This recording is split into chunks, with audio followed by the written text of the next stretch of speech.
Ia dihina dan dihindari orang, seorang yang penuh kesengsaraan dan yang biasa menderita kesakitan. Ia sangat dihina sehingga orang menutup mukanya terhadap dia, dan bagi kita pun dia tidak masuk hitungan.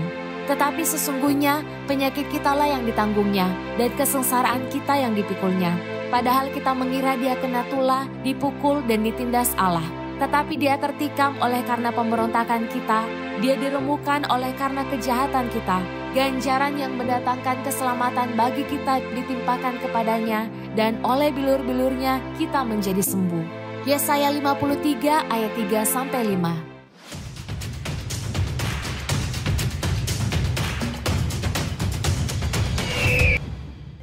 Pengorbanan Tuhan Yesus menderita sampai mati di kayu salib adalah puncak dari misinya turun ke dalam dunia. Ia mengambil rupa seorang hamba, menjadi korban tebusan untuk memulihkan hubungan Allah dan manusia yang telah rusak akibat dosa. Alkitab dengan jelas memberikan gambaran akan masa-masa terakhir Tuhan Yesus melalui jalan salib menuju Bukit Golgota. Catatan Alkitab ini juga didukung oleh catatan para sejarawan yang hidup sekitar masa penyaliban Yesus seperti Tacitus, seorang sejarawan Romawi, Flavius Josephus, seorang sejarawan besar Ibrani Romawi yang membenarkan peristiwa penyaliban Yesus Kristus. Dan tentu saja, fakta sejarah dan catatan Alkitab ini mematahkan semua fitnah dan kebohongan yang dikerjakan oleh iblis di balik orang-orang durhaka yang menyangkali penyaliban Tuhan Yesus. Dan di video kali ini kita akan membahas benda-benda yang menjadi bagian dari perjalanan Tuhan Yesus menuju salib ke Bukit Golgota. Yang pertama, cambuk. Seperti inilah cambuk yang digunakan pada Tuhan Yesus. Cambuk bergagang kayu dengan 1-3 helai kulit atau tali. Ujungnya terdapat bola-bola kecil terbuat dari timah yang berfungsi untuk mencabik kulit dan daging. Dan inilah yang dipakai untuk mendera Tuhan Yesus. Menurut buku Manusia Kain Kafan, penyesahan ini dilakukan sebanyak 121 kali dari kanan dan 121 dari kiri. Karena itu jumlah luka yang terdapat dalam tubuh Tuhan Yesus sampai di kakinya adalah 726 luka daging dan otot yang pasti ikut tercabik. Luka-luka ini menimbulkan rasa nyeri dan pendarahan yang banyak. Nabi Yesaya bernubuat jika rupanya buruk bukan seperti manusia lagi. Seperti banyak orang akan tertegun melihat dia, begitu buruk rupanya. Bukan seperti manusia lagi dan tampaknya bukan seperti anak manusia lagi. Yesaya 52 ayat 14. Yang kedua, mahkota duri. Mahkota duri dibuat oleh prajurit-prajurit Romawi dan dipakaikan di kepala Yesus sebagai bentuk hinaan sebelum disalibkan. Matius 27 ayat 29, Markus 15 ayat 17, Yohanes 19 ayat 2. Mahkota duri yang dipakaikan kepada Yesus bukanlah siksaan yang lazim pada terhukum mati saat itu. Hal tersebut hanya dilakukan kepada Tuhan Yesus saja sebagai bentuk hinaan karena ia mengaku sebagai raja, dan tentu saja mahkota duri itu menyakitinya karena durinya yang tajam tertancap di kepalanya. Mereka menganyam sebuah mahkota duri dan menaruhnya di atas kepalanya, lalu memberikan dia sebatang bulu di tangan kanannya. Kemudian mereka berlutut di hadapannya dan mengolok-olokkan dia, katanya, "Salam, hai Raja orang Yahudi." Matius 27 ayat 29. Menurut Lembaga Alkitab Indonesia, tanaman yang dipakai sebagai mahkota duri adalah tanaman Paliurus spina Christi, sebuah semak duri yang tumbuh setinggi sekitar 6 meter dan memiliki cabang-cabang yang lentur dengan duri-duri yang kaku. Yang ketiga, paku salib. Sesampainya di Golgota, Tuhan Yesus disalib dengan paku pada kedua tangannya dan kakinya. Paku yang digunakan pada sama Tuhan Yesus panjangnya 15-20 cm dengan kepalanya berdiameter 1 cm. Paku ini ditempatkan pada bagian tangan yang diperkirakan dapat menahan tubuh supaya tidak sampai melorot ke bawah, tepatnya di pergelangan tangan. Sedangkan pada kakinya dengan posisi kaki ditekuk. Yang keempat dan paling inti adalah kayu salib. Salib dalam bahasa Yunani disebut stauros atau skolops. Dalam bahasa Latin disebut crux simplex yang dipahami sebagai dua balok kayu yang bersilang membentuk sudut 90 derajat sehingga terbagi dalam 4 arah. Salib adalah alat hukuman mati yang sadis dan memalukan. Hukuman penyalipan adalah metode eksekusi hukuman mati yang menyebabkan kematian dengan cara kejam dan sangat menyakitkan, sebab para hukuman akan mengalami penderitaan yang panjang sebelum mati. Orang yang dihukum harus dilucuti dahulu pakaiannya, kemudian dicambuk berkali-kali, kemudian diharuskan memikul salibnya menuju ke tempat penyalipan.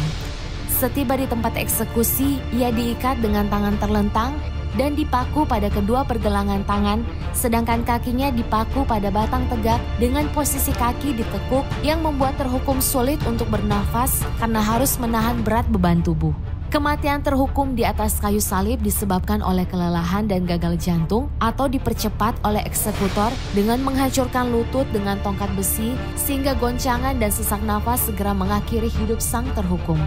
Tuhan Yesus dihukum mati melalui salib bukan karena sebuah kejahatan, sebab Pontius Pilatus yang mengadilinya tidak menemukan satupun kesalahan padanya. Yesus dihukum mati melalui salib untuk menebus dosa dan menyelamatkan manusia dari hukuman kekal. Saat Tuhan Yesus disalib, dia tidak seperti para terhukum lainnya.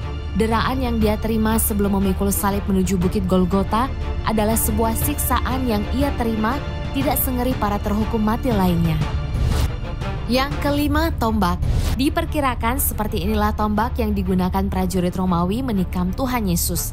Jika para terhukum mati dihancurkan lututnya untuk mempercepat proses kematian, hal itu tidaklah terjadi pada Tuhan Yesus. Saat serdadu Romawi hendak memukul lututnya, Tuhan Yesus telah menyerahkan nyawanya kepada Bapaknya, sehingga untuk memastikan jika Tuhan Yesus telah mati, prajurit Romawi menikam lambung Yesus dengan tombaknya. Sebab hal itu terjadi supaya genaplah yang tertulis dalam kitab suci. Tidak ada tulangnya yang akan dipatahkan. Yohanes 19 ayat 36. Dan sejak Pontius Pilatus memerintahkan untuk menyalibkan Yesus Kristus, makna dan arti salib ini berubah.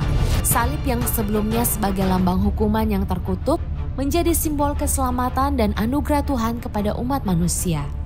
Yang keenam, jubah kudus tanpa jahitan. Setelah Tuhan Yesus disalibkan, para prajurit Romawi itu mengambil pakaian Yesus untuk membaginya menjadi 4 bagian dan setiap prajurit mendapat 1 bagian. Sedangkan jubah Yesus mereka tidak memotongnya sebab jubah itu tidak ada jahitan. Ditenun dari atas ke bawah. Karena itu para prajurit Romawi membuang undi untuk menentukan siapa yang mendapatkannya. Peristiwa ini menggenapi nubuatan yang tertulis dalam kitab suci. Mereka membagi-bagi pakaianku di antara mereka, dan mereka membuang undi atas jubahku. Mazmur 22 ayat 19. Dan yang terakhir, papan nama di atas kepala salib Tuhan Yesus. Papan nama ini diperintahkan oleh Pontius Pilatus untuk ditaruh di atas kayu salib Tuhan Yesus yang menunjukkan alasan dia disalib, yang ditulis dalam 3 bahasa, yaitu bahasa Ibrani, bahasa Latin, dan bahasa Yunani. Orang Kristen lebih mengenalnya dengan sebutan INRI. Huruf INRI adalah huruf-huruf singkatan dari kata-kata Latin yang terletak di atas salib Yesus. Ieus Nazarenus Res Io Deorum, yang berarti Yesus orang Nazaret, Raja orang Yahudi. Dan Pilatus menyuruh memasang juga tulisan di atas kayu salib itu, bunyinya, Yesus orang Nazaret, Raja orang Yahudi.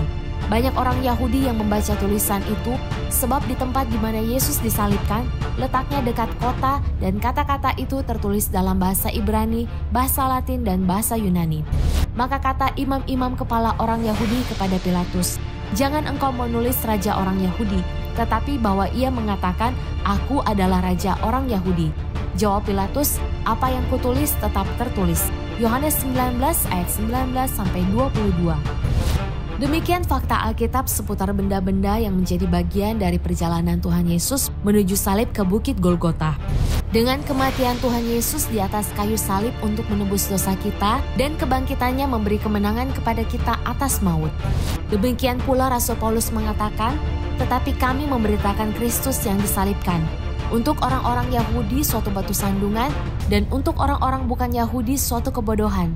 Tetapi untuk mereka yang dipanggil, baik orang Yahudi maupun orang bukan Yahudi, Kristus adalah kekuatan Allah dan hikmat Allah." 1 Korintus 1 ayat 23-24. Terima kasih telah menyaksikan. Sampai jumpa di postingan selanjutnya dan Tuhan Yesus memberkati.